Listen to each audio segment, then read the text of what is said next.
Hello, everybody. Here we are. This is April 16th, and I'm here with a bunch of you who are very curious about the Marodyne. I'm going to refer to the Marodyne instead of Marodyne LiV or platform, just as Marodyne. So when I say that, that's what you'll know what I'm talking about. So some of you are new to me. I'm going to tell you a little bit about me. I'm a holistic bone coach, and I have kept my bones strong since I was diagnosed with osteopenia in my 50s. And I was given a script for Fosamax, which I declined. Now, some people need medication, so this is not about that. I'm just telling you about my journey. My spine is normal. It went from osteopenia back to normal. My hips were osteopenia, and my wrist is where my osteoporosis is. So I take women through a 7-week comprehensive program called Stronger Bones, Healthy You. And we talk about from DEXA to blood work, to bone markers, to food, to exercise, the whole gamut. And some of my graduates are on the call tonight. So Marodyne has been in my radar for quite some time, actually for several years. And it was one of the Bones Tribe members who purchased the Marodyne and found that her TBS had improved. And I thought, that's interesting. So that was the first time that I heard of something like that. And then I've been listening to Clinton Rubin speaking many times, and I've been searching the internet, but I thought maybe there's more that obviously needs to be shared. So I thought that we should talk about this because this is a possible natural addition. So we know that when we have the diagnosis of osteoporosis, it's a multidisciplinary holistic approach. We have to work with a knowledgeable doctor who specializes in osteoporosis. That's very important because sometimes they say that they do and it's just a sidebar gig, but we want to deal with somebody who really specializes in osteoporosis. Getting proper tests, that's the DEXA, the TBS, the blood work, the bone markers, eating food for healthy bones and improving your digestive health, supplementing with the appropriate supplementation, reducing inflammation, stress, getting quality sleep, and exercise, weight-bearing exercise and balance exercise. And I had spoken with Dr. McCormick. Some of you know Dr. McCormick's work, and what he said was the Marodyne is a supportive tool for osteoporosis in conjunction with weight-bearing exercise. Marodyne is not a substitute for exercise, and he apologizes that it didn't get into his Bible that just came out, Great Bones, Taking Control of Your Osteoporosis, because he is now on board with Marodyne. So that was a good piece of information that I thought, okay, let's go forward and let me seek out Ian. So let me tell you a little bit about Ian. He's a UK national living in the US. His profession is he's commercialization of medical devices and a co-owner of Copa Health, who is a main distributor, one of the distributors, and imports Marodyne. And what I loved about what Ian shared is that for 25 years, he's worked with Clinton Rubin in low intensity vibration technologies. So I think that's gives some credibility to his knowledge. So what I'd like to do, Ian, could you dive right into the studies, and can we talk about the mesenchymal cell and what the Marodyne is known to do, and break it down and put it into layman's terms? And I know you're good at that.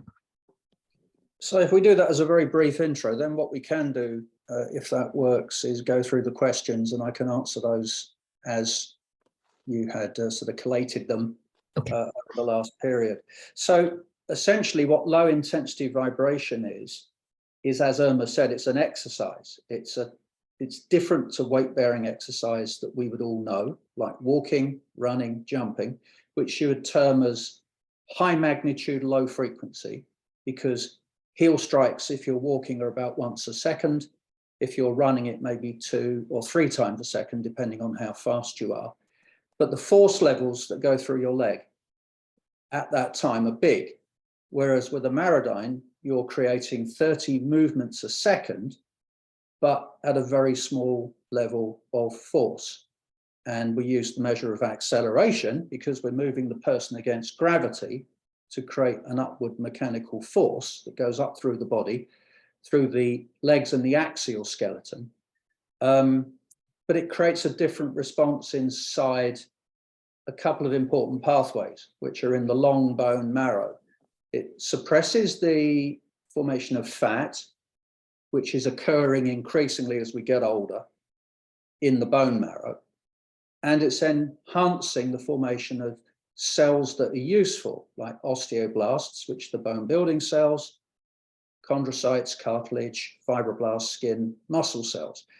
But with regard to bone, it's been studied pretty intensely over the last 10 to 15 years by people like Rubin and other researchers, that you show that these small, fast movements create a different response in the formation pathway than maybe occurring with walking or jumping or running or some bigger magnitude exercise.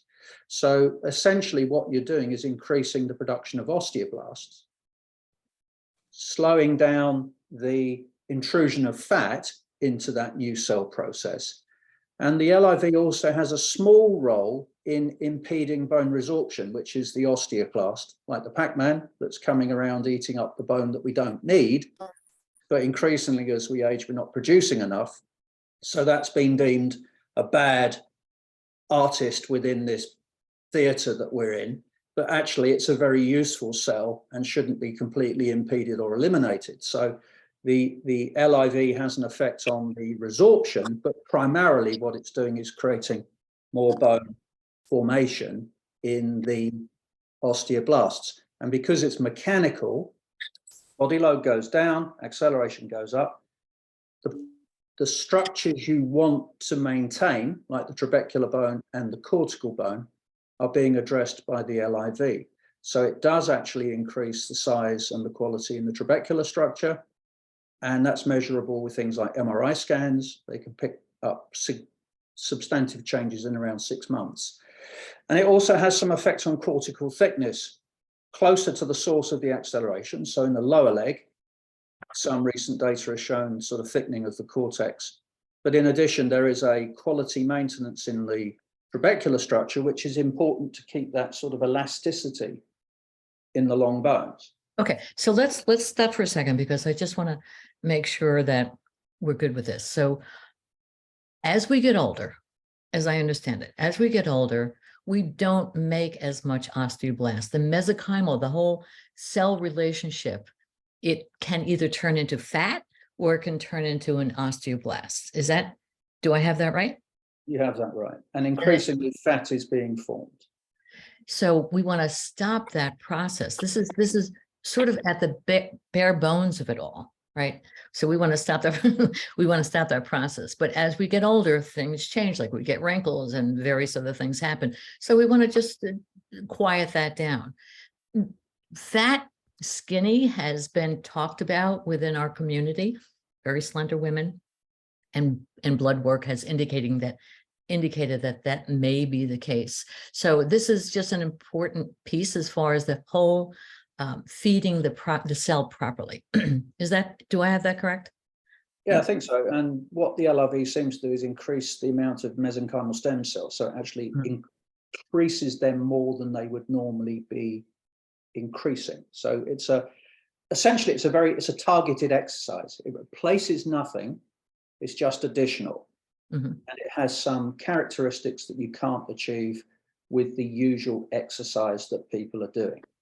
Because of the level of the vibration. Because of the size of the force and the speed, the number of movements per second. So we'll get into that for a second. But one thing I did want to share, when I went to visit Nancy in New York City, who has the has the Marodyne, and I had my own personal experience on it.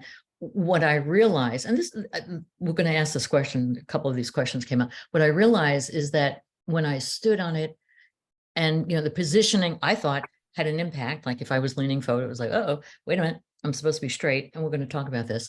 But what I noticed this is just my personal experience, is that I felt a level of calm inside of me that I didn't even know I needed. So I got off of that machine and I thought, whoa, I didn't know I was carrying sort of a low dose of anxiety, which many of us do. And that was temporarily gone. And that was like, oh, that's an additional gift. So anyway, I didn't want to interrupt it. That was my personal experience being on that. But you're saying that the trabecular bone score, that's the inner bone. versus the outer bone, the cortical, right? That's what the Marodyne is known to improve. Is that correct? Yeah, well, it's addressing the trabecular bone throughout, but it's Mhm. also affecting cortical bone nearer the source of the input. So the challenge you have in the normal market is there aren't MRI scans that people have access to look at bone changes, for various reasons, the equipment, radiographic, the radiology load, etc. But DEXA is the standard out there. So we have to work with that tool, to know where we are, and then at some future point afterwards, what's changed. And TBS is a very helpful additional measure over and above the older Z-score and T-score benchmarks that you've been using all these years. So TBS, for those that don't know, is the trabecular bone score. It's an adjunct to the DEXA test. It's a $10,000 software that more and more radiology or DEXA facilities are adding, because it gives another data point and it gives a full picture of what's going on the bones. So what else? What else would you like to say? Do you want to talk about? So I want to go through the questions, and then we can, I think we'll have a journey through those if that works. We'll do that. So these are the pre-submitted questions that we're going to go through. I heard the Marodyne helps with balance, but not specifically bone building.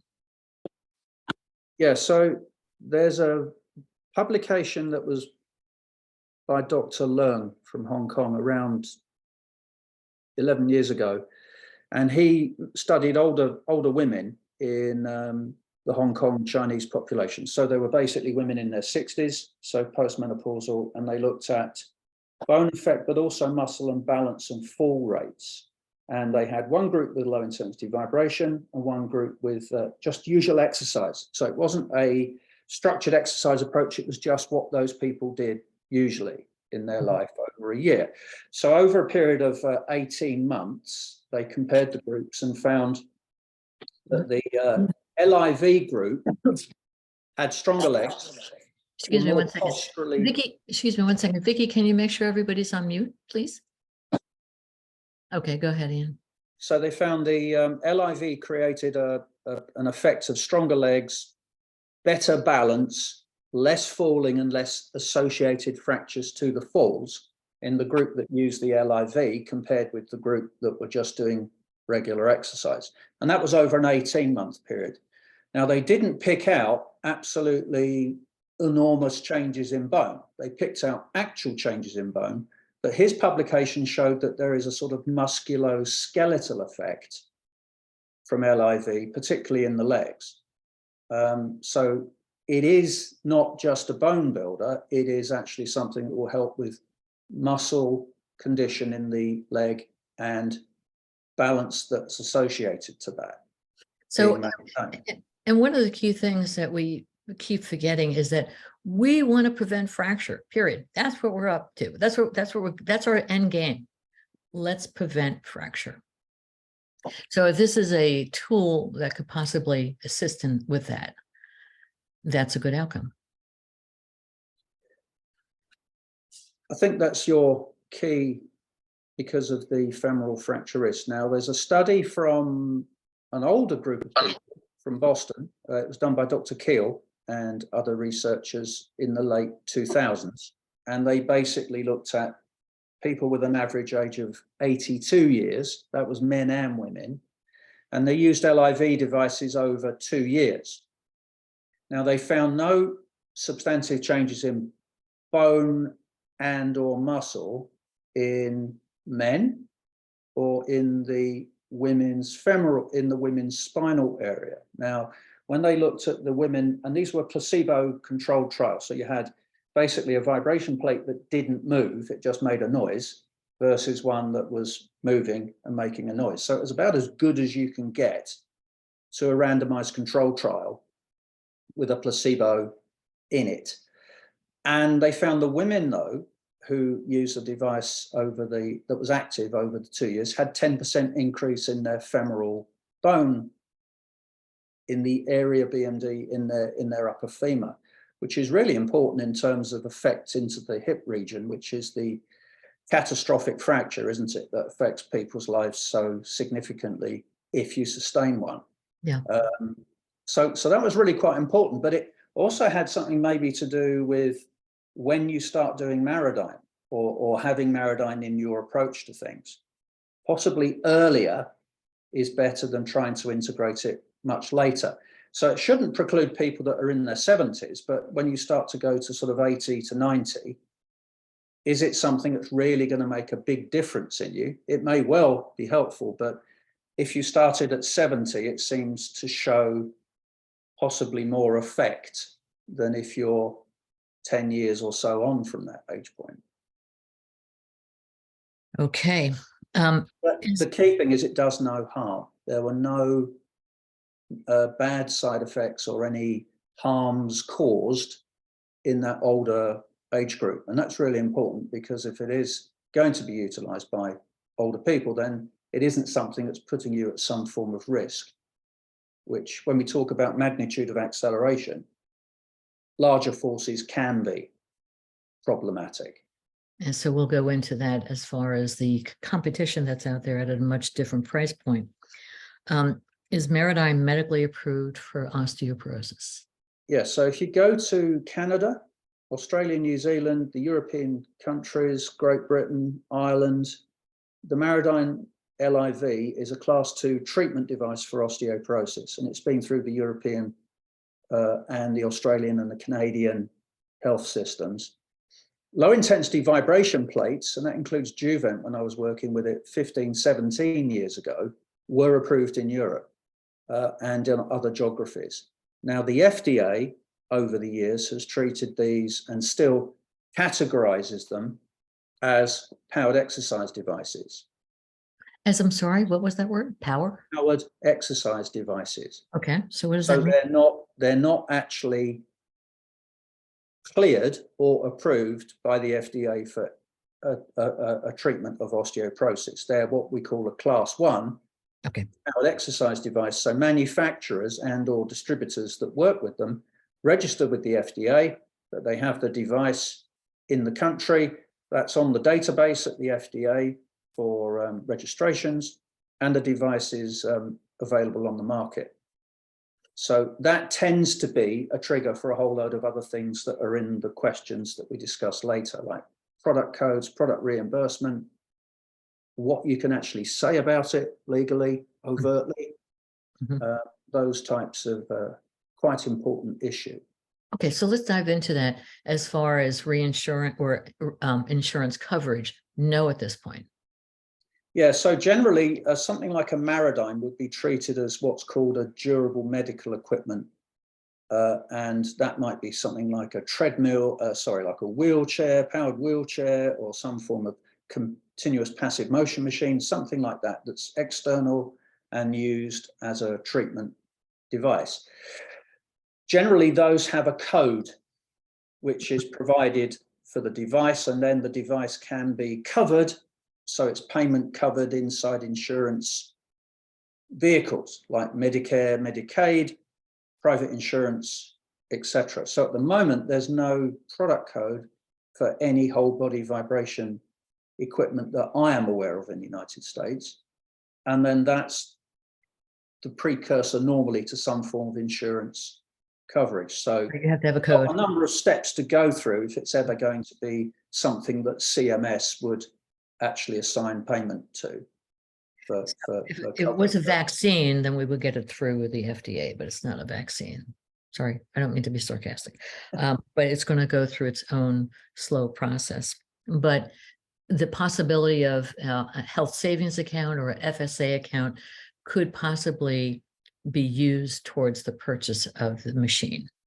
Yes, that's totally correct. So if somebody has one of those savings approaches for health expenses, generally all you need is a justification, and the justification is really a letter from a medical provider, somebody that's appropriate. That could be an MD, it could be an osteopath, it could be a chiropractor, it could be a physical therapist, it could be somebody that's determined that a device like the Marodyne is appropriate for your circumstances, and that could be for osteoporosis or what have you.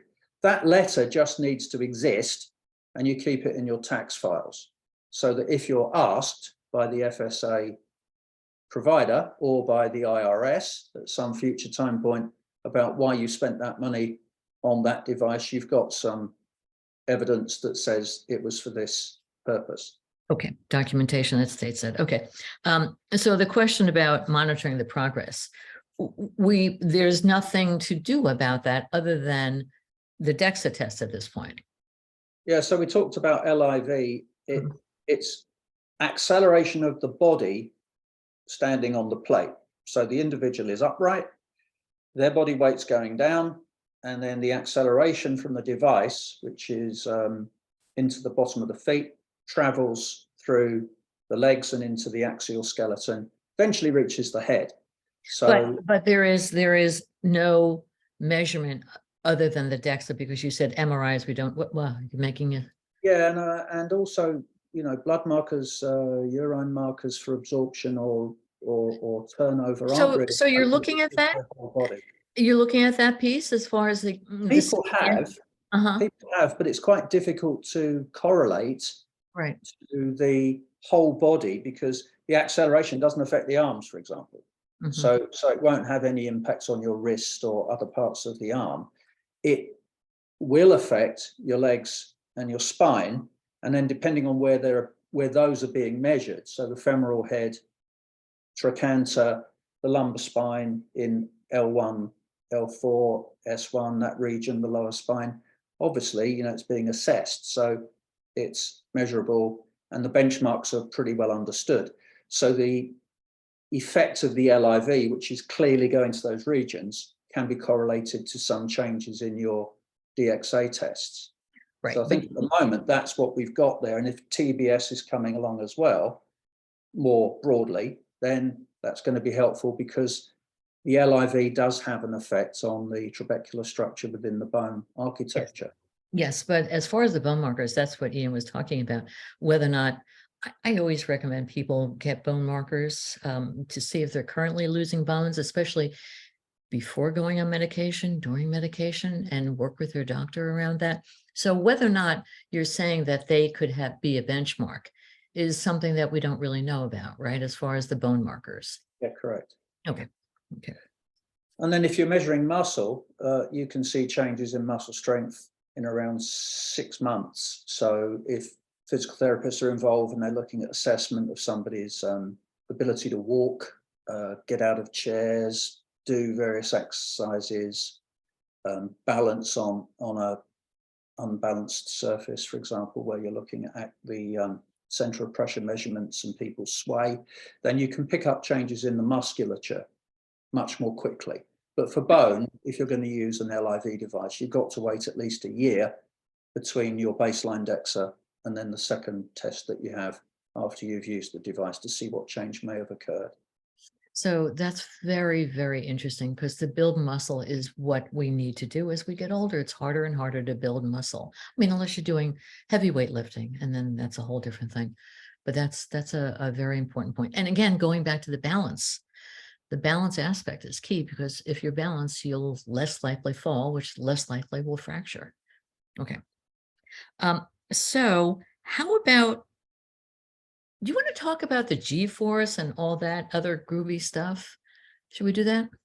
I know so a Marodyne device is a plate, and there's a sound actuated upward movement on the plate that you stand on.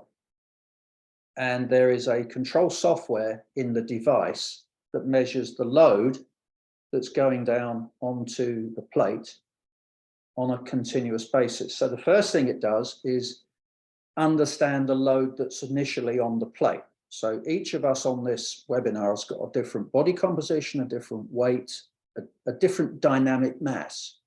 You know, we're not all concrete blocks, so we're not dead weights. We're going to be live, moving things that are on the plate through a session of it running. So the device, first of all, matches to the load on the plate. It then puts a movement into that plate, an upward movement of a distance of about 100 to 200 micrometers, which is tiny, 30 times a second. That's the frequency. So that movement creates an acceleration of 0.4 g-force into the bottom of your foot.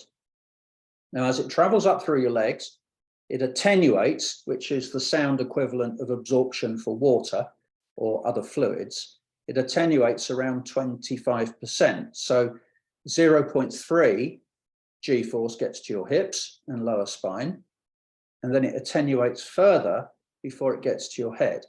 And so it drops down to around 0.1 g, which gets to your skull. So that's generally seen as a very safe force level. The 0.1 g is not going to be a percussive injury risk potential to the brain. And the level of force that's going up through your body, even if it might be fragile, so particularly for people that have got, you know, T-scores of -3, -4, and are very concerned about the fragility in their bone structure, the LIV is not strong enough really to do harm to that. It's far lower than a footstep and the force that relates to a footstep going up your leg and then into your trunk. So what we've learned over the years, and the clinical trials in the low intensity vibration machines in postmenopausal osteoporosis studies, have been in the area of 0.2 to around 0.5 G. 0.4 is a good position because you have enough force at the hips and the femur and into the lower spine to show measurable changes, but not so large that they're challenging. If you go to lower accelerations, like some of the early studies had, like Dr. Recker in the 1990s, it was 0.2 G. It's probably not enough force. So some of that data is not so strong when compared with where we probably are now, you know, in our understanding of the force profile and how it affects tissue. So what I would say is this is by no means in any way finished. There's a lot more information that will be acquired as we go forward. There are clinical trials that we can talk about in a minute, which are very important to further information and knowledge, which are due pretty soon. So we're on an evolving pathway, but essentially a low intensity vibration device is a constant acceleration in the range of 0.2 to 0.5 G. And the frequency seems to be right at around 30 movements a second.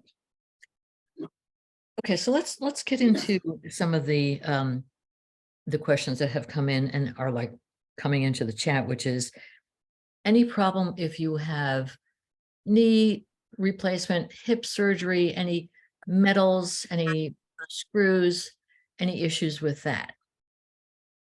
The answer is pretty much no. I mean, in animal studies, so it's not humans, the LIV is an extremely good bone formation tool. It integrates new bone very well around implants. So if you think about where hip replacements have now gone to non-cemented, porous ingrowth type designs, low intensity vibration actually creates a very good interface between new bone and titanium implants. Now, that's not something that can be promoted or done with in any commercial way in this country and elsewhere, because those clinical trials are highly regulated. They're class 3 medical device trials. They're extremely expensive and they're probably never going to be funded. Now, what has happened in humans is there's been some good data from the group in Hong Kong. Dr. Leung, I mentioned earlier on, he's one of the sort of well-regarded fracture trauma surgeons in the last 30 or 40 years. His group looked at hip fracture repair, and these were men and women that had fractured their trochanter, being fixed with plates and or nails and screws. So within 5 days post-operatively, they were using an LIV device for the next 26 weeks. and they looked at the rehabilitation of those patients with the usual standard of care, rehabilitation protocol, and an additional LIV versus just the regular standard of care. So number one, there was no issues, no problems. Muscle conditioning, reconditioning was quicker, better strength in the musculature of those that had the LIV. Bone, because you can't go back into somebody's body and take samples of bone out once they've been treated, it's difficult in terms of what sort of bone effect you're having, but generally the bone healing was faster. But the general rehabilitation of the people was better, that the LIV had no problems for them. So these were 5 days post-fracture. So if you've had knee replacements, hip replacements, which are similar, the hip replacement is similar to the hip fracture, although you've got componentry in the acetabulum, you know, it's a reasonable benchmark to presume this is not going to be a problem. And the manufacturer's view and the regulatory bodies outside of this country have approved LIV as not problematic to orthopedic implants. So it ought to be something that people can feel okay with. Now, the caveat to all this, which is people with fractures, which are occurring in their spine because of their spinal situation, when can you use an LIV device? So I think the important rules are: discuss it with your medical provider. Is it appropriate to you at that time based on your situation? Is your fracture stable? Pain will be the mediator, probably. There's no risk from the LIV on the fracture healing process because, like we've talked about a couple of times already, the force levels are tiny when compared to walking and standing and doing usual ambulation. So it's not possible to say you can use an LIV device with a person that has a fracture in a mandated way because everybody's situation is different. But generally, it's a safe force level, but it is something that should be discussed between the person and their medical providers before they embark on using a device like an LIV device. So I just want to clarify something because you're a guy, and if you're a woman with osteoporosis and you're talking to your doctor about LIV, Marodyne, they're going to look at you like you're fruitcake. And they say, I don't know anything about this. So are there studies that then people, I like my people to go equipped and say, okay, here's a study, and I want to know because I fractured, would this be helpful? There's that whole dynamic of doctors often intimidating women. So is there something that's more current than the Hong Kong situation? I thought that there was something in 2022 that came out with Penn, University of Penn. Am I wrong on that?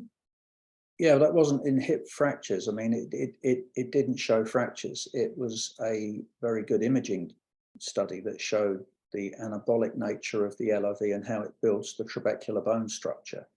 So it was postmenopause. It was women in the sort of age around postmenopause. Mm-hmm. They used an LIV device, and then the imaging was MRI along with DEXA. Mm-hmm. So it showed for the first time clear trabecular bone size changes, structural enhancement. It also showed fat levels in the vertebrae reduced.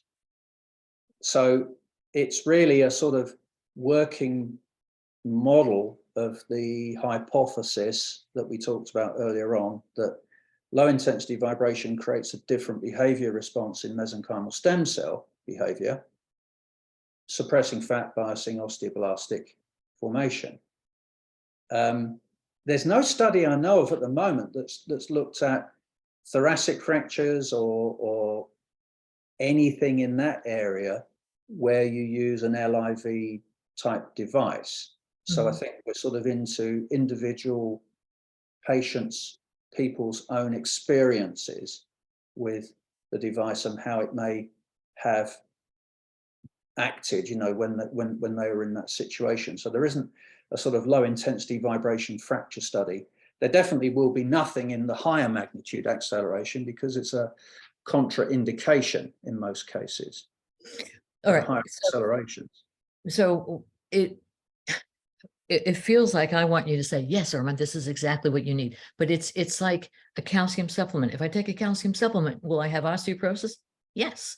You know, we're working through, it's the building blocks of how do we get our bones back together. We have to exercise, we have to sleep, we have to have good digestion. All those multi-discipline issues have to be in place. And this is a piece, could be a piece of that puzzle. That's a fair. I think for fractures, there's areas we're going to learn more about, you know, where we integrate with approaches like Sara Meeks has for alignment of the mid-back, core body alignment. Do you use, in some cases, offloading bracing for the thoracic, lumbar spine, you know, like Spinomed, that type of thing, to get better positioning of your vertebrae, in addition to strengthening your muscle in that region, in addition to maybe putting LIV up through it. So you're talking about where Sara talks about the back brace, right? For those that have fractured. Is it helpful to be on the Marodyne with the back brace? And that's a separate question. Yeah, this is what we need to learn, and this is where we're going to look, because we already know that exercise and back bracing is quite helpful for managing fracture risk. I know we can't make empirical claims, but there are some things that we can do that seem to make some sense. So part of my ambition is to help to get this information together in the period as we go forward. I know Sara very well. I know the bracing side extremely well. I know the people that integrate these things together. The more we can get Marodyne understood or low intensity vibration understood as part of that mix, I think will be helpful. But at the moment, I think we're still early stages. As far as the brace and the marriage of the brace and the Marodyne. So I think we're at quite a good stage in understanding what LIV does, you know, and how it seems to do it. So I think that's very significant when compared to, say, 10 years ago.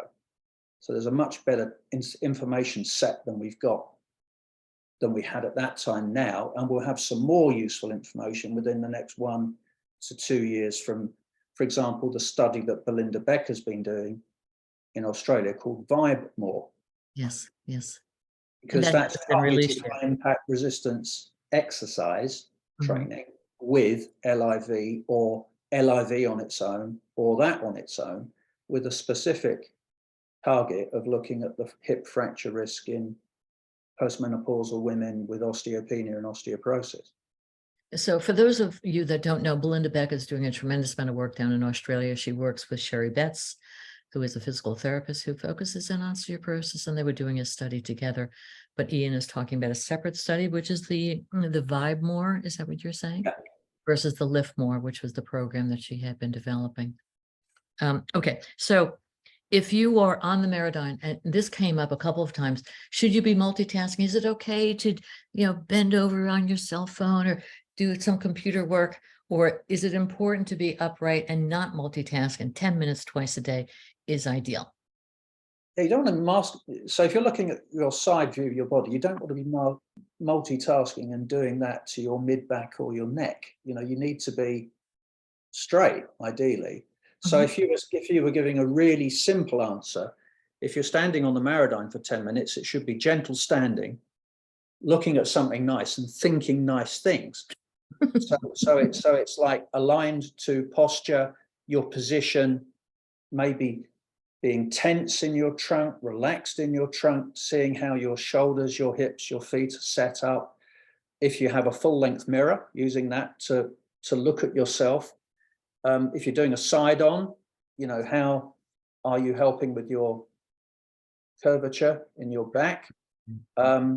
I think the problem with a phone is you start looking down, we're putting pressure on the C-spine, aren't we? Right. And we're changing we're hunching ourselves when really we should be forcing ourselves up. So there's no problem doing it. I think if you're going to do it, then you probably want to be working with a screen more at line of sight rather than having to look down. So something there is good to do. But the general view with the Marodyne session should just be gentle standing. Which means soft knees? Say again? Is gentle standing soft knees? Yeah. Yeah, And not bent, straight. It's like the at ease on the parade ground in the military. If you're at attention, you're stiff and rigid. At ease is gentle, but with a straight, pretty much straight leg. Elbows can be bent or no? They can do anything you like with your arms because it doesn't really affect the arms. You know, they can hang down by your sides. You can bend them. It won't really have an effect on that part of the body. It's going up through your legs and then into your spine, into your spinal column. So the protocol, I think, is twice a day for 10 minutes a day. Is that correct? Yeah, we've been getting more information together from a couple of different pathways. So Clint Rubin's people and that research group at Stony Brook have been looking at LIV, gap sessions, LIV, how does that affect cell behavior? How do the cells respond to it? So they found that input sessions of LIV, a sort of recovery period, and then another one is actually pretty good because the second session, the cells are more receptive than they were in the first one. Okay, so how does that fit into your daily plan of activity? Concurrent to this, a very good meta-analysis was published late last year in Osteoporosis International, which basically reviewed all the whole body vibration plates and studies looking at postmenopausal osteoporosis treatment. Their clinical recommendation around LIV for the lumbar spine was 20 minutes a day, which is roughly 7,000 minutes a year. So if you go to, well, how does that sort of converge? Well, 20 minutes a day makes sense. When we did Juvent 20 years ago, we thought it was one session of 20 minutes. So that poses all sorts of challenges for people to stand on something for a 20-minute period. So we moved more to the 10-minute sessions after that time point. But if you follow the basic research and some of the animal work that Rubin's people have been doing, then 10-minute session, a number of hours and another 10-minute session of Marodyne seems to achieve a better outcome because you get the 20 minutes in the day, but you get the benefit of the recovery period between the two LIV sessions. So that time gap could be 5 hours or so. Margaret Martin talks about a morning one, an afternoon one, or if you're a morning exerciser, as she says, then have an early afternoon session and then a later in the day session with the Marodyne. So she's talking 3 or 2? So 2 Marodyne sessions, but maybe integrated with other exercise that people might be doing, like cardiovascular work and maybe some other exercise activity that they do in addition to using the LIV plate. You know what's so interesting is why is it so hard for us to give ourselves 10 minutes of solitude twice a day? That's the bigger question that I ask. Because if we really want to try to calm our nervous system and just gain some inner peace, this is so important for stress reduction and digestion. Why can't we do that? That's a question for the group. So we don't have to answer that because we don't have an answer. Yeah, but from a personal experience, I mean, I've traveled the world a lot, and I think if you go to certain places, its lifestyle is very different to here. You know, here's in your face every minute of the day, and you've got no time, and everything is. You've got to be multitasking 5 different things, and every second is life and death. Whereas if you go to Tibet or something, or Oman and go out in the desert, you know, you've got time to think about things. It's a different environment that maybe allows you that 10-minute session. But, you know, I have heard from a number of people that just relaxing, just looking out the window, looking at some trees, you know, looking at something nice and just letting your mind go, and positive thinking at the same time that you're doing that is actually quite pleasant when you're standing on an LIV device, rather than watching the news and getting wound up by something that you see on it, you know. This is a really good point because, I mean, if you really look at the research that's done at MIT with the Dalai Lama, There is evidence about how meditation impacts our life. Let me just put a couple more people on mute. So there's science out there. And for us to think, okay, do I want to take a medicine, or do I want to take this step for 2 years and give myself 10 minutes twice a day? I say yes, but that's me. Okay. So we talked about this one question, DEXA -4.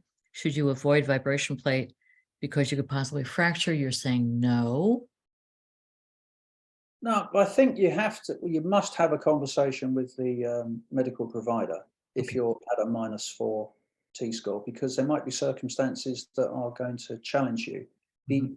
The LIV force, though, just really simply, is far less than when you put a footstep down. So if Right. you're walking around and going up and down the stairs and getting in and out of your car and doing usual activity, then Marodyne is going to put less stress on you than those other things. So it ought not be a problem, but you need to understand it's different. It's small size, quite quick. Mhm. So from some mechanical force point of view, it's tiny. But then it may affect you based on other things that you've got going on in your body. If you're hypersensitive to motion, maybe it's not nice, but most people, if you took 1,000 individuals, the vast majority of them find LIV very pleasant, very tolerable, and value adding. But there are some people that find it challenges them, so they can't use it. But you always, and we're very aware of the regulatory situation, and this is a important health issue for everybody with regard to bone health as we age, then it should be a discussion that's properly founded, good information. Medical provider should be involved if it makes sense for you and or your situation before you use a device. Okay. That's a good. Let's all slow down. All right. Somebody just saying, let's all slow down. Beverly, thank you. Okay. There's so much to ask, so little time. So no contraindicators with the eye issue, brain issue, detached retina. You have not seen that with the LIV, which is the low intensive frequency. Am I saying that right? Low intensive? Yeah, so there's the International Standards Organization, ISO, has a standard 2631, which is human exposure to whole body vibration. So it was created for tractor drivers, helicopter pilots, people that use pneumatic jackhammers, those types of things, because vibration is a pathogen. So you need to understand the force and the magnitude and what the exposure of that does to the body. So an LIV force, a 0.4 G acceleration from a Marodyne plate, you can be exposed to that between 4 and 8 hours a day. Right, and that was the ISO 2631, right? Now, if you go to a 10 G force acceleration off a power plate, it's in numbers of seconds of exposure. Now, that's using like an international standard. You have to correlate to clinical data that's been assembled, and there are some quite good publications now, like the paper I mentioned earlier on that was in the Osteoporosis International, that looked at all the different vibration plates, not just the LIV, but it looks at all of them. And some have got strengths and some have got weaknesses in terms of the size of the magnitude of the acceleration, or the frequency used, or the body area that they were looking at measuring effect in. And then you have to correlate that to vibratory risk and the people that are thinking about using an acceleration plate. So with a low intensity vibration, if you're frailer, older, more fragile, then this is generally okay for you. If you're looking at using it for osteoporosis, numbers of minutes a day, it's designed for that. A power plate, which evolved for vibration training, maybe if you're a 20-year-old boxer or an athlete, you know, and you're in good condition, it's an enhancer. But you're different to somebody that might be 82 that's looking for a device that's going to be safe to use because they're concerned about their musculoskeletal health. So I think we have to understand the force magnitudes, what we're trying to achieve with the devices, and the pros and cons of those forces. Okay. A question that came up, and Vicky's watching this, but I just saw this. What is the minimum time required between the two sessions? Minimum. I've heard sort of 3 to 5 hours. Right. Okay. Okay. I mean, you were talking about some people are very sensitive to anxiety or buzzing feeling. So what happens if one were to buy the Marodyne and have that experience? What is the return policy? What is? Yeah, our sort of written return policy is 30 days, but we're human, you know, and we know the people we deal with quite well, because Marodyne very rarely is something that somebody just buys online, receives a device, and you have no idea who they are. You know, generally it's people that have researched it thoroughly, have been discussing or following people like Margaret Martin or Sara Meeks or others that we've had a dialogue with. You know, I talk to people a lot before they buy one. They're generally long conversations. They're not short ones. They're 30 minutes, 40 minutes quite often. So you know who people are. So we'll try and help as much as we can to the circumstances that the person has. So our sort of like written policy is you have 30 days from the day it arrives at your house or your apartment for you to try it out. And if you want to send it back, you get a full refund. But if you get a device and then sometime down the road, it's not helping you, like your circumstances have changed or whatever, and that could be 6 months or longer out, then we will still work with you to try and figure out a reasonable recovery for you, so you're not left with, you spent $3,000, you can't use this thing, what can I do with it? So Is there a secondary market for used LIVs? a little bit. We don't, because people buy them for their own home and then they use them forever, you don't get very many coming back. So I've got real experience with Marodynes since 2013, when they were first built in the US. So I know how many were built between 2013 and 16 who bought them. And we know what has been achieved since 2017 when we started to bring them into the USA. So the vast majority of them just stay where they went. If they do come back out, then we can refurbish them and supply them to somebody else at a different price than a brand new one. And we know the machines, we've been working with them for 15 to 18 years or so. We know how to service them, how to rebuild them, how to put them into a decent working order. So I hope that answers that question. I think it does. And so the price of the machine is $3,000, $3,200, $3,000. Share the price. So our regular price is $3,200. Let me just see. Oh dear. For instance, doing tennis involvement. Discussion about that. Everybody's muted, Irma. I know, everybody's muted. Okay. Okay. The price is $3,200 regular price. For people listening to or watching this webinar, $3,000. And we just need a referral through Irma so that we know it comes back to this event that we're participating in. And the delivery time is you're out. We're around 4 weeks. 4 weeks out. And to make a purchase, it's 50% down, 1,500.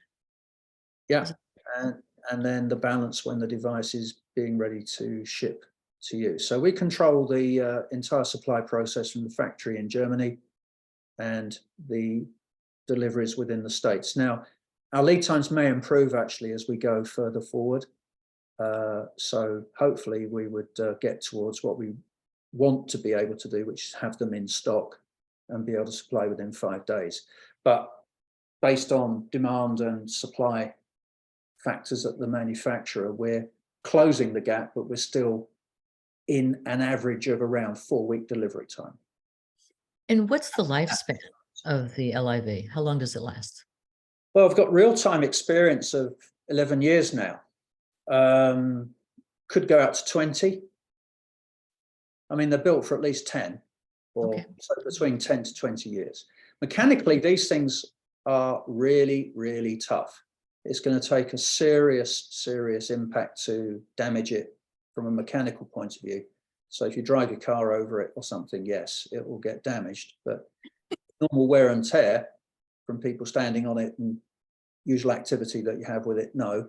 It's electronic though, and it has electrical power going into it. So components could fail in the life in the electronic or electrical categories, but they're fixable, and we do repair and backup for the machines that are out there, so we can take care of those.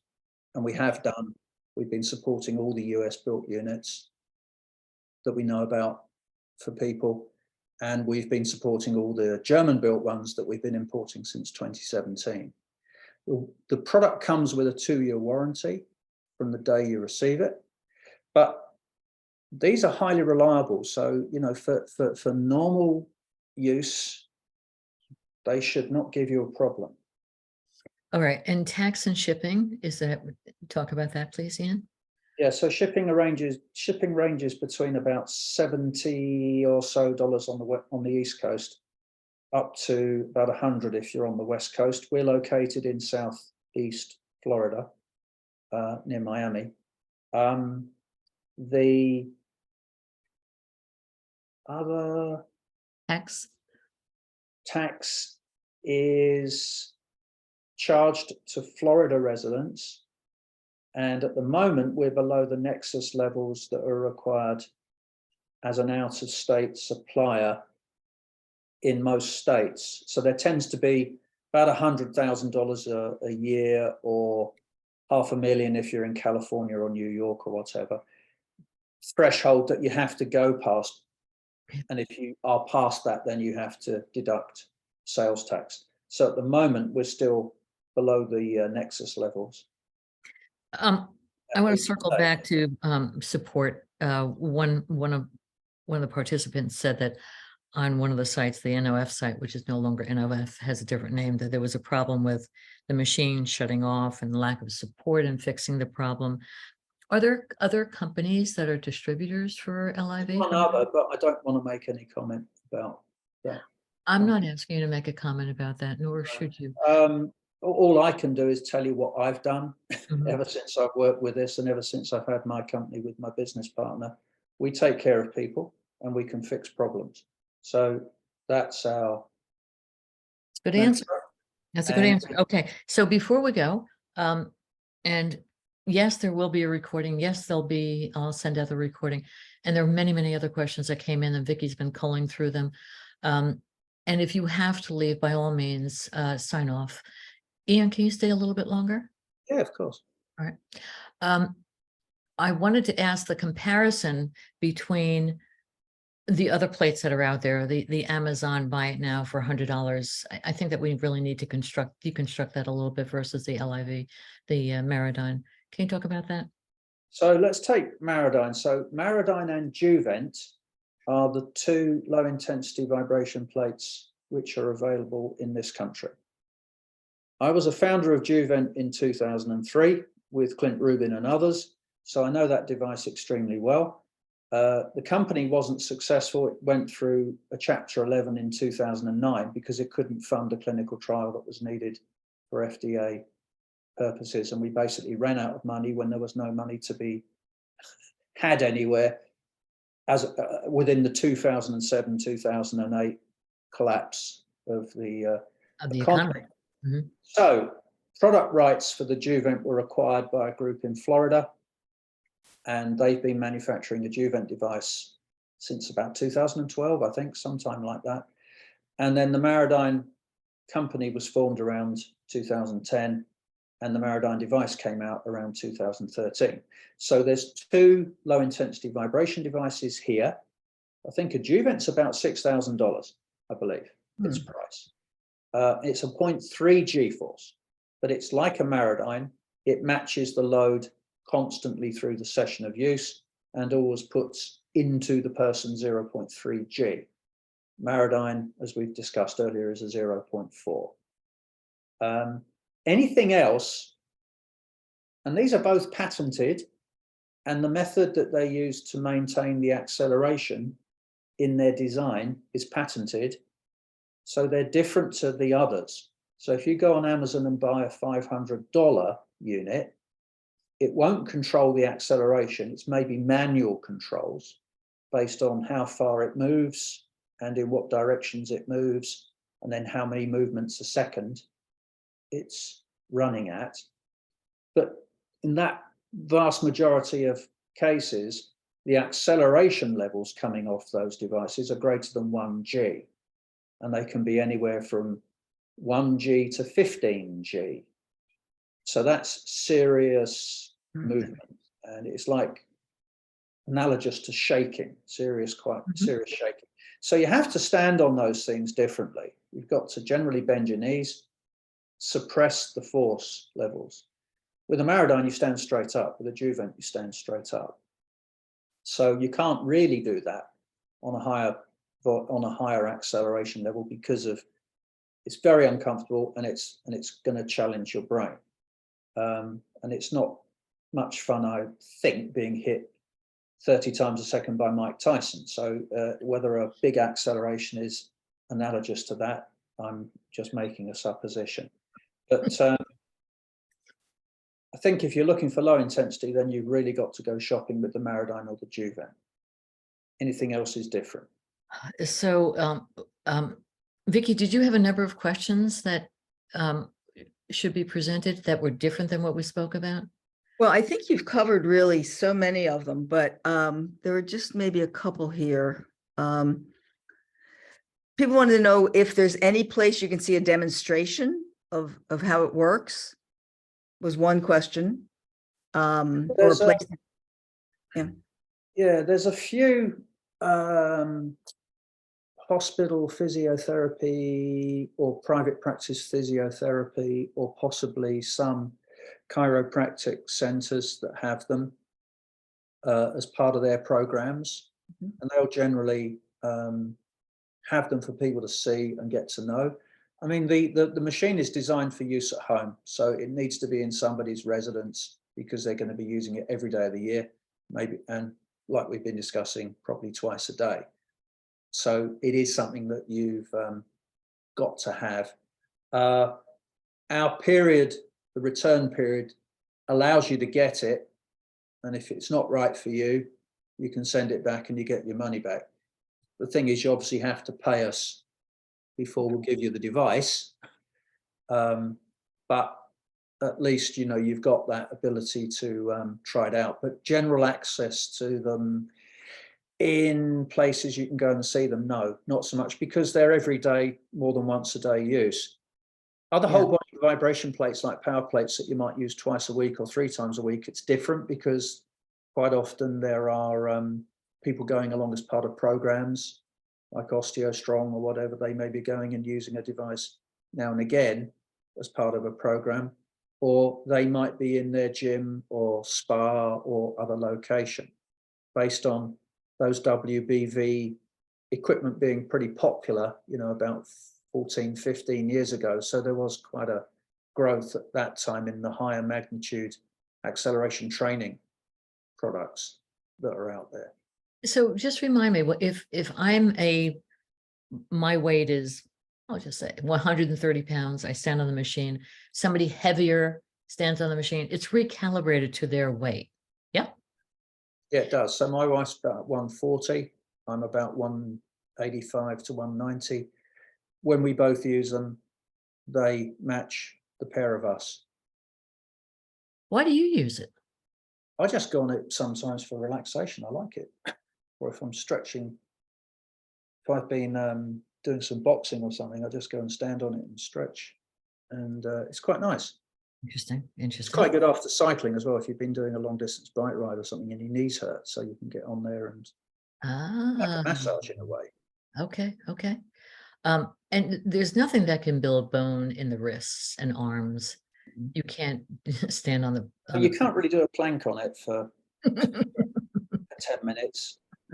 It's not feasible, and you need a certain load to tell the device you're on it. So I think, no, unless some wristband that vibrates comes out.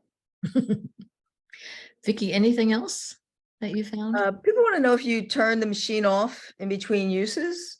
I Yeah, would it's think- designed to go to sleep. So Okay. when you switch it on, it goes through an initialization, like a very small countdown for a few seconds, and then it tells you that it's ready to go, and you stand on it and it runs a 10-minute session. But it's designed to sleep when those sessions have ended, Okay. or it can pause, so if you're doing 10 minutes and you're 3 minutes in, so it's at about the 7-minute period, you get off for some reason, like to switch the kettle off or something, I don't know, or do something quickly, go back on it, then it will run out the rest of that 7-minute session. But after 5 minutes of no loading, it goes to sleep. So you can keep them plugged in, switched on, and they're dormant until you get on and use them. A number of people that live in areas where you've got like a storm risk, electrical storms and what have you, would use like a surge protector between their electrical supply in the wall and the device, and have a switch on the surge protector that they may switch on and off. Some people switch them off every time when they finish using. So I don't think there's a hard rule, because it is designed to to pause and hibernate until loaded again. And But if you I just wanted to sneak another question in. Were you complete? I jumped on you. I'm sorry, Ian. No, because I think there's an important factor for people with spine fracture risk, having to bend down to switch it on and bend and then get back up to switch it on and off again all the time. Maybe that's not something You want to do. you want to be doing. Now and again, yes. So that's a thought. That you could also use your big toe to switch the device on and off. It's quite easy to do that because the switch is located very easily next to where the power goes in. So you can use your big toe to switch it on and off, so you don't have to bend over. But I think there isn't a sort of design reason that you have to switch it off. It would probably come down to electrical risk, any surges that could occur, your circumstances, if you've got frailty issues or worries about fractures or what have you. And if you're moving the device around to different parts of the house or whatever, then you would obviously need to be disconnecting it from the power supply. And have you ever heard of anybody wearing a weighted vest while using the Marodyne? And Some people do, absolutely. Again, I haven't got any sort of hard and fast answers to that, because there are various opinions about weighted vests. There are, and whether or not you're holding your Are posture. they appropriate or not for certain people? But no, you could definitely use that while you're on the device. Anything else, Vicky? Yeah. I think that you've answered a lot. I mean, you've covered all of the health concerns that people have, whether they have bolts in their feet, is that going to be a problem if someone has an implant or something in their feet and they're standing directly on it? That's something for their doctor to determine. Yeah, I think that is the best path to go, and then we can give the person some supporting material that they can discuss with the care provider, regarding the force magnitudes, publications, the safety profile of the device, instruction for use, manual, that's got all the things they probably want to have at that conversation. But our view generally is talk to people that know more about it and about your circumstances before you embark on using it. And we're not trying to sell you a car, you know, so we're not car salesmen. We're not trying to force you to take this thing. You need to be sure that you want it, you understand what it's going to do for you, and you understand how it fits into your activity plan or your program for managing your bone health. And so we were talking about the weighted vest. Linda was asking, will it enhance the effect of the LIV? You don't know that. There's no data on that. And the thing about the weighted vest is that how you're standing and whether or not you have a particular vertebrae, that's a little bit more compromised. So it's an important data point that you're, first of all, that you have, that you've examined that properly with a doctor that says, okay, I looked at your DEXA test, a weighted vest is good for you or not. And then if it is, to make sure that you're straight when you're on the machine. So I noticed when I was on the machine at Nancy's house, and Nancy, I'm going to ask you if you want to chime in here for a second. If you don't, that's okay. But I'm going to ask you because that's the way I am. So when I was on the plate at Nancy's house and I leaned a little bit, everything changed to my jaw. So it was so delightful that it was a little like whisper in my jaw. And it changed if I moved, if I didn't stand in the proper space. Did I make that up, Ian? No, I think that sounds right. And, you know, the ideal foot position is on the device, you've got like you have a visual display at the center, at the front of the device. So your sort of suggested foot position is the big toes either side of that display on about a line halfway down that visual display, the shoulder width apart. And that's quite important because the sensor that picks up the loading is just like southwest of the visual display in the device. So if you have your feet in the middle towards the front and in that general position, then that's your sort of like sweet spot for the force. You move to different parts of the device, go more posteriorly to the back of it, it compresses a bit more. So you can definitely feel a sort of a more forceful output from the device. And again, if you go to the left side or the right side quite a long way, it will move a bit because the top plate is mounted on 10 springs. 6 of them are towards the front, 4 to the back. So it's a bit more sturdy anteriorly. But also your attitude, how you're standing, your posture, if you're at the attention position, like you would be in the military, where you really are stiff, you can feel the force up into the top of your head. Back, I feel it in the back of my neck. When you're at ease or in a relaxed stance, it maybe tickles you under the cheekbones. You can feel your teeth chattering a wee bit when you put them together. Nothing unpleasant, it's just telling you you're being accelerated. If you bend your knees about 30, 40 degrees, put your fingers up, put your hands on your patellas, you can definitely feel it going into your tibia and up into the patellas. But then it's not going anywhere further up, so that's not too clever to do for too long. You want to do that. So I'm going to bring Nancy on. Nancy, are you okay with that? Yeah. Okay. So Nancy, if you can take yourself off mute, can you do that? There you go. So Nancy has been using the Marodyne. Nancy has a tremendous amount of experience in the exercise world. Do you want to share a little bit about your experience using the machine and what made you decide to buy it? Sure.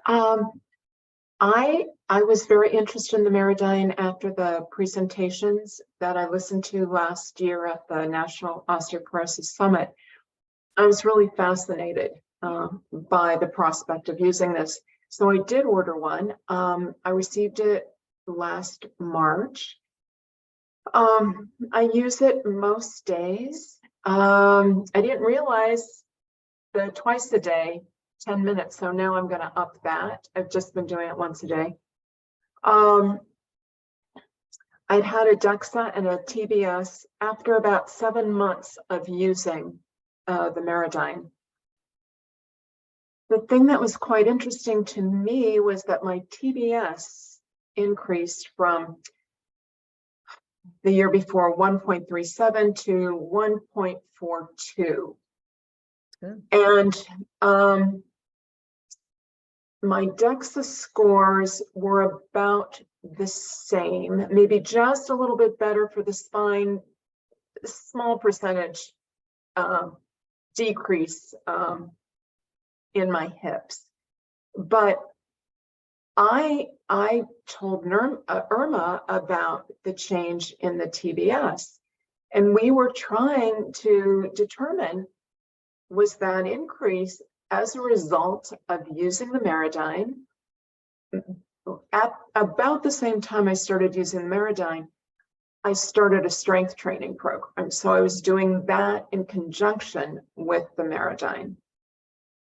And so seven months later, I see an improvement. So Probably the two together, Nancy, is it? I'm sorry? Is it probably the two together? Together. Yeah. Yeah. Because they're both different, but they're supporting each other in a way, aren't they? In that you've got strength and power changes that are maybe low frequency, but if you're putting in this quite fast stimulation of the cell formation process, you can't achieve it with just the strength training. Right. I really appreciated your explanation at the start of this Zoom call, because it sort of enhanced my understanding of how the process works. So thank you for that. Because there's a nice publication, I'll share stuff after. There's a summary paper that Rubin and other people wrote in 2019, which is just an explanation of what's happening at the cellular level. And it's really good because it shows the behavior in the cell is different when it's getting this compared to these types of inputs. And that was really quite powerful, because then that correlated to, like we talked about earlier on, the University of Pennsylvania study that showed the trabecular enhancement in the MRI scans. And that would be similar to maybe what you're reporting with trabecular bone scores, you know, that there is a change in bone quality that's taking place. And we may not necessarily be measuring massive changes in the quantity, but the quality of the bone is being enhanced. And, you know, this is quite a good evidence that longer term use is something that we need to do, because the trouble with 12 months with DEXA is too short a period, isn't it? Because bone takes longer to really change significantly worse or better. So a 12-month period doesn't really give you enough time. But if you're getting more information now about what might be occurring in that period, TBS and the ZT scores, then I think this is all very helpful. And whatever marker changes can then be correlated to those densitometry or radiographic based calculation based change data. So thank you, Nancy. Did you have something else, Nancy? No, just it's definitely a motivation to continue the use of it, and also to increase the daily usage to now twice a day, pardon me. So thank you, Nancy, for hopping on, for being willing to do that. So good like that. Linda is here, and this is so good. So Linda has a Marodyne, and she's going to show us. Yeah. Is that what you're going to do, Linda? Yes, wait just a second. Okay, got a spam call. Okay, I'm in my bathroom, and so I just actually, when I saw that you should be doing it twice a day, I thought, well, it's 3 hours before I go to sleep. So I just stood on it while you were talking. But so here it is. Okay. All right. And it's just, let's see if I can do this with if I stand on it, let's see, let me stand on it and then I can direct it down. Hear that? Go. Can you see it? Are you lying on it? What are you doing? No. You're upside down, Linda. You're upside down. Well, I'm trying to show. I was trying to show the Marodyne it's counting down while I'm standing on it. And if the position, can you kind of hear it? Yeah, but we only see your thigh. Oh, Yeah. Oh, you only see my thigh. There you go. There you There go. you go. That's Okay. it. Second. So I'm standing on it and you can Mhm. see where the little feet are, and it just counts down. That's it. 10 So- minutes. If I went, you know, like to, I'm using brushing my teeth and I go off of it for a minute Mhm. and then spit out. And I get back on and it counts down. Great, fabulous. Thank you. That was very helpful. Thank you very much for offering to do that. Right. It's my pleasure. It was, did a lot of research, and I'm gonna have a DEXA scan next month, so I'm excited to see, you know, if there's been any change. So the key thing about that is if you see no loss, that's an improvement, Yeah. Yeah. right? Sometimes people think, no, there was no increase and decrease. No, but if there's no loss, this is a win. Mhm. So thank you. So I just wanted to, somebody was asking about insurance covers DEXA every 2 years. Yes, that's the way it is. It was set up by Medicare. Sometimes you can have your doctor write a script and get it covered every year. And then out-of-pocket expenses varies all over the place. I had a quote like $2,500 from University of Pennsylvania, and then a much different price, but you want to go to a quality place that has a trabecular bone score. But yes, Medicare set the rules on that every 2 years as far as the insurance is concerned. So I'm going to remove Linda and Nancy. And that's, I think we're going to wrap up. Is there, Vicky, was there anything else that we wanted?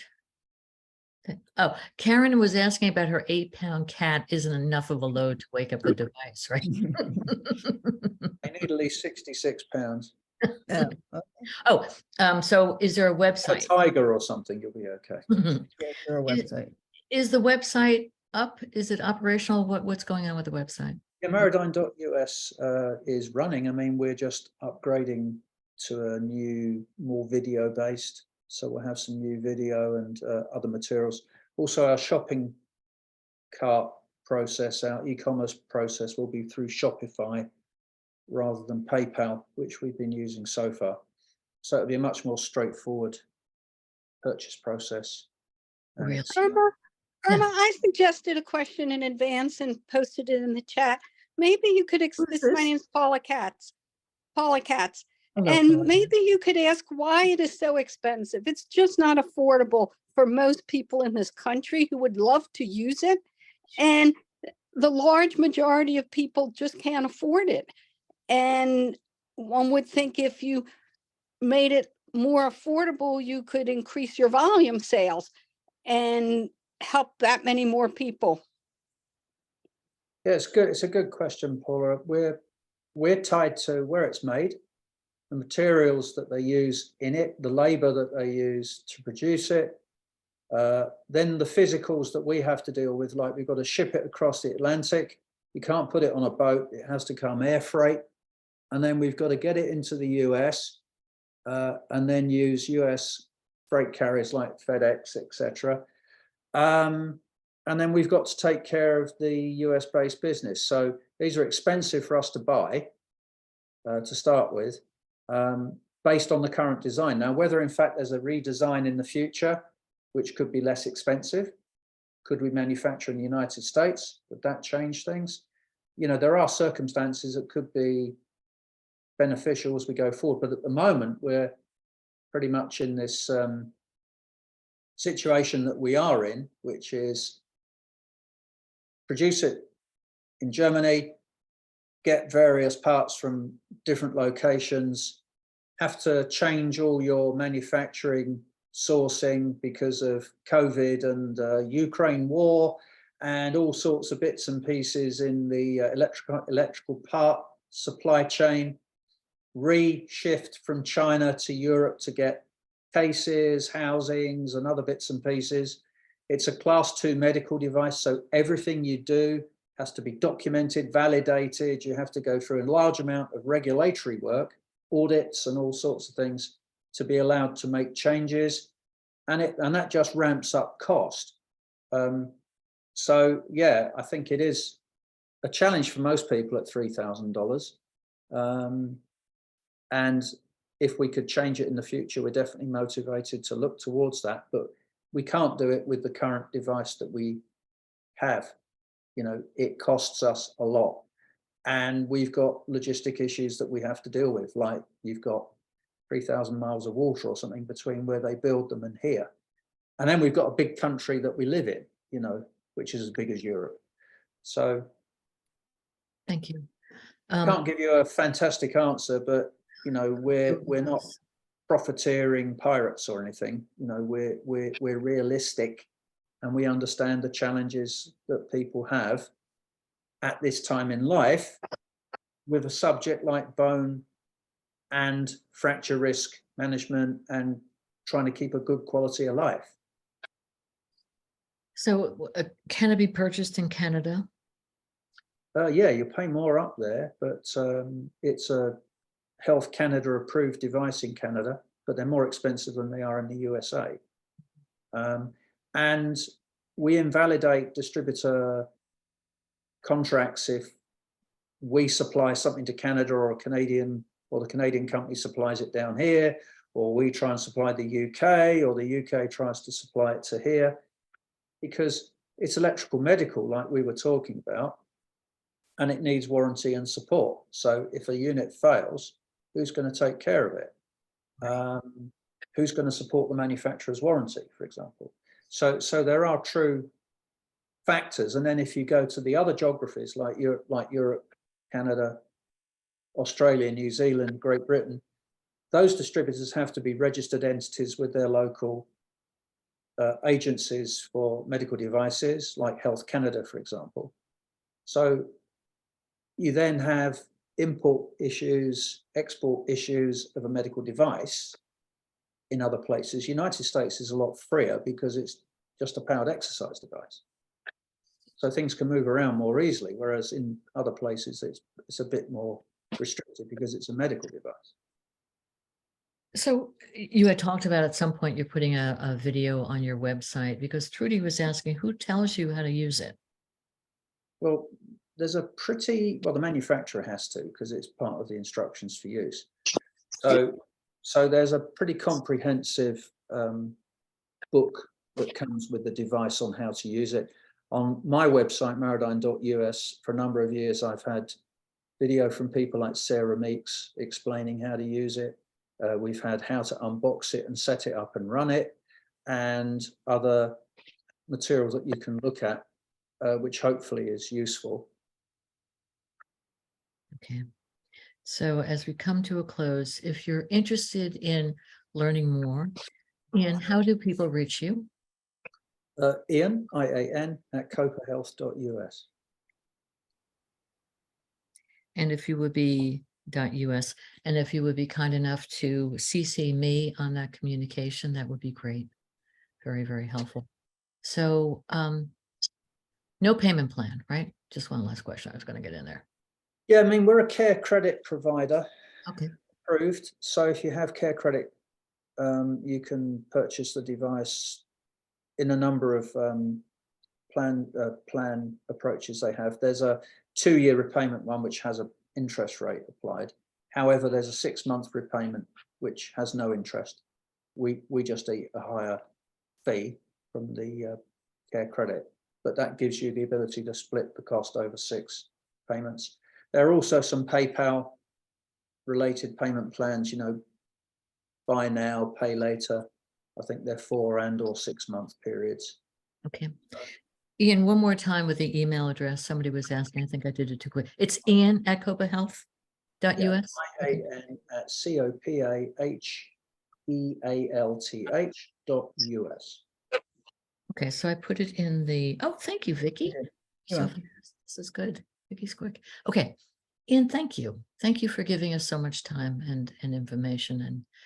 And it feels like it's a cutting edge tool as another piece to add to our osteoporosis pocketbook, right? Or to our I'm looking for the right container as another tool.